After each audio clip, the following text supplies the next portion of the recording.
नमस्ते दीदी। नमस्ते भैया। एक बात बताइए, पूछिए। कि आप हमेशा बीजेपी की बुराई क्यों करती रहती हैं? बीजेपी की बुराई कब सुन लिया आपने मेरे नहीं, को? मैंने आपकी जितनी भी वीडियोस देखी जी। हैं, आप हमेशा कहती हैं कि सारे धर्म एक समान होते जी। हैं, शिक्षा की बात करती है, बेरोजगारी की बात करती रहती है। क्या आपने ठेका ले रखा है इन सब चीजों का? नहीं भैया, मैंने ठेका नहीं ले रखा है, लेकिन इस देश के नागरिक होने के नाते इन सभी चीजों पर सवाल पूछना मेरा अधिकार है। और इन चीजों से आप मुझे ये जज कर रहे हैं कि मैं एंटी बीजेपी हूँ, मेरी बातें बीजेपी के खिलाफ होती हैं, तो इससे मुझे ये समझ में आ रहा है कि हमारा समाज कितना सड़ गया है। इस समाज से बू आ रही है मुझे।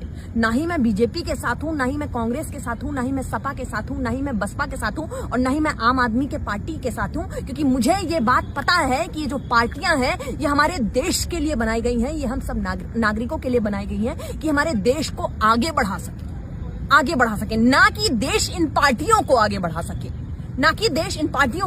सके, देश में ये पार्टियां आगे बढ़ रही हैं, देश आगे नहीं बढ़ रहा है, देश विश्वगुरु नहीं बन रहा है। हम लोग क्या करते हैं पता है? हम लोगों में इतना ज्यादा बेवकूफी आ चुकी है, इतनी ज्यादा अनपढ़गिरी आ चुकी है हम लोगों में, कि हम लोग किसी भी बड़े पार्टी के बड़े नेता को देखते हैं ना, तो उससे सवाल नहीं पूछते हैं कि देश में बेरोजगारी क्यों है, देश में इतनी भुखमरी क्यों है, देश में शिक्षा का हाल क्या है, देश में चिकित्सा का हाल क्या है, नहीं पूछते हैं। हम जाते हैं नेता के साथ, 4 तस्वीरें हो जाए किसी प्रकार से, नेताजी हमारी तस्वीरें खिंचा लीजिए हमारे साथ में, उसके बाद उसको भौकाल से अपने इंस्टाग्राम, फेसबुक और ना जाने कितने सोशल मीडिया हैंडल्स पे अपलोड करते हैं कि आज नेताजी के साथ मुलाकात हुई, उनसे देश हित में चर्चा हुई। अरे अनपढ़ों, गंवारों, जाहिलियत की हदें पार करने वालों, देश किस कगार पे है जरा देखो।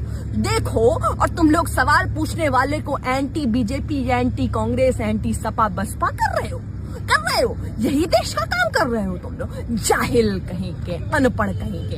ये जो नेता हैं, तुम्ही लोगों के पैसे से खुद का बंगला बना रहे हैं, खुद की गाड़ियां खरीद रहे हैं, विदेशों में आराम फरमा रहे हैं, इनसे सवाल नहीं पूछा जाता तुमसे। और जो सवाल पूछता है उस पर अलग तलवारें लगाते हो गले पर।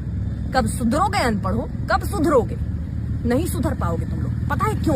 क्योंकि तुम लोगों में जाहिलियत इतनी भर दी गई है कि वो कभी निकलेगी नहीं।